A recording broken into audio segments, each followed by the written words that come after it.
What's up, y'all? It's your boy Atlanta checking in once again. Now, today we're going to be talking about the women's Final Four. We know UCLA won. They beat South Carolina in a blowout win. But we have to talk about Geno Auriemma's crash out with Dawn Staley. So we're going to break that down. Before we get into that, make sure that you subscribe to me. I always drop exclusive content on my Facebook channel. So make sure that you click the link in the comment and make sure that you check me out, subscribe to me so you can get exclusive content. Now, let's go ahead and get into it. So during the game, and this game took place on Friday night, Geno Auriemma and the UConn Huskies were kind of playing a very bad game. I mean, they were shooting the ball very badly. I mean, it ended up being 31% shooting from the floor. And then you start to see this snowball effect of just them going downhill. And it started with Geno Auriemma's interview right at the end of the third quarter going into the fourth quarter, okay? So this was the first sign that UConn was unraveling. Now, many people, I wouldn't say predicted this, but they had a very soft schedule for the teams that they were competing against. All UCLA, Texas, South Carolina all had way tougher schedules than UConn. And UConn hasn't lost a game in a year and a half. And so the only thing that people will question about them is that what will happen to this team when they face some very strong adversity in the tournament. And it came in the form of the Final Four semifinals against South Carolina. Now, Geno, during this interview, Geno said that their team wasn't getting any calls. He had a player who ripped a player whose jersey was ripped, and the ref said he didn't call it. But then he started to blame the Dawn Staley, which is the coach of South Carolina, by saying this coach is over here calling the refs names that he can't even repeat, right? What does that have to do with the calls? What does that have to do with your team being down? It has nothing. And this is what we call misplaced anger. And it happens because a lot of times when you're competing, you try to get every single little edge you can. And sometimes as a coach, because you're not competing on the floor, you then choose to compete with the opposite coach. And that happened to me before. I was teaching sixth graders. And I mean, coaching sixth graders. And sometimes my frustration with coaching the sixth graders and our team losing, I would then turn that frustration into the coach on the opposite side, which is something you never want to do, but it happens in the spirit of competition. And it's also a sign of unraveling. Now, so that was the first sign. The second sign was that player, Sarah Strong, who's the best player in the nation, when Geno Auriemma referred to, I got a kid whose jersey is being ripped and the refs act like they don't see it, Sarah Strong actually ripped her own jersey. Now, later in the press conference, she said that it was a mistake. She was frustrated. She missed a shot. She ripped it by mistake. You know what I'm saying? And that's it. But that's a sign of uncharacteristic behavior by UConn. Now, then we add on top of that, KK Arnold, who's the point guard for UConn, usually wears a face mask. And the same face mask that you've seen LeBron and other players use when they've had like a broken nose or something to protect their nose. She's been wearing it all season. And then she comes in and checks into the game in the fourth quarter. She's their starting point guard, and she had removed the mask. Then you go to late into the fourth quarter. Their sophomore guard, Kaylee Heckle, blows a wide open layup uncharacteristically, and then she begins to almost cry on the court, and she has to be consoled by her teammates.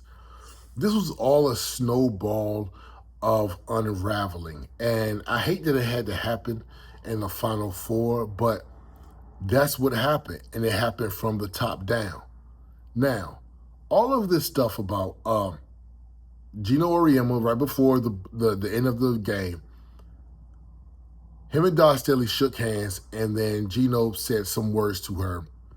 Don Staley got upset, started responding, and they had to be broken up. Later, Geno said something about he was upset that he had to wait 3 minutes because coaches meet at half court, whatever, embrace, and then they go on and coach their teams before games. That's protocol. He said he waited for 3 minutes for Don, and she didn't show up. But then there's footage of Don actually shaking their hands before the game. But I guess it wasn't a ceremonious embrace or half-court thing that they usually do. I think that's just another misplaced anger, another thing to just throw in there to be mad at when you're really upset that your team just lost and didn't play well. I think if the UConn Huskies would have won that game, you never would have heard anything about Geno being upset with Don Staley over not shaking hands. You never would have heard it.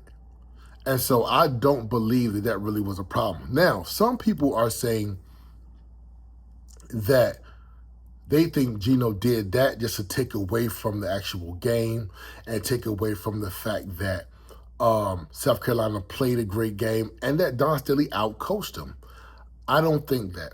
I think that was just competition at its highest level, and sometimes competition at the highest level does not bring out the greatest characteristics in coaches and players and everything like that. Sometimes if a player makes a flagrant foul,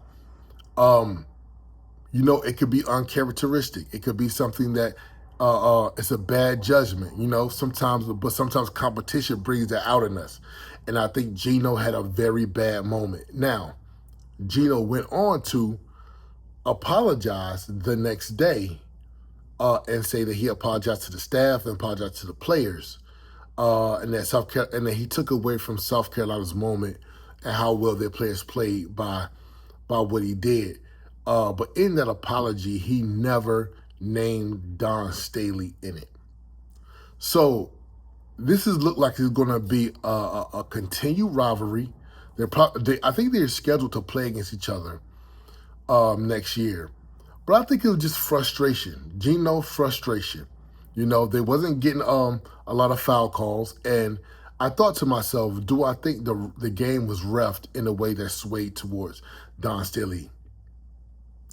And I can answer that in two ways. I think UConn were much more soft with the basketball, and a lot of times, especially at the elite level in a Final Four game, if you play soft, you're probably not going to get a lot of calls. And South Carolina played really strong with the ball, and they were able to get calls. So I think that's one thing. I also think that Don Staley, whether or not she was calling refs names and things like that, she worked the refs all game. And she's notorious for working the refs. And working the refs mean that you're putting them on notice. Anytime they miss a call, you're letting them know. Anytime you're frustrated about how they call the game, you're letting them know. You're telling them to look for things. And it usually you're trying to mold the refs into looking for things that you think are fouls that they're not getting called. That's called working the refs. And Geno, as he's gotten older, I've seen him work the refs much less and less and less each year. And I did not see Geno really working the refs in that game. So I guess it's a little bit of both. But either way, UConn had a great year, 34-0. They end up losing, but they have a very strong cast of people that are going to be back next year. So they'll be right back in the thick of things, and so will South Carolina. But I think it was a very bad moment for Geno Auriemma, but it's not an unforgivable moment. So as of today, let it ride. But I think it was all about the spirit of competition and not anything more than that. Thank you for listening. This is my breakdown of Geno Auriemma's Crash Out. Y'all make sure y'all like and subscribe. Keep God first, and we're going to keep pushing. All right, peace.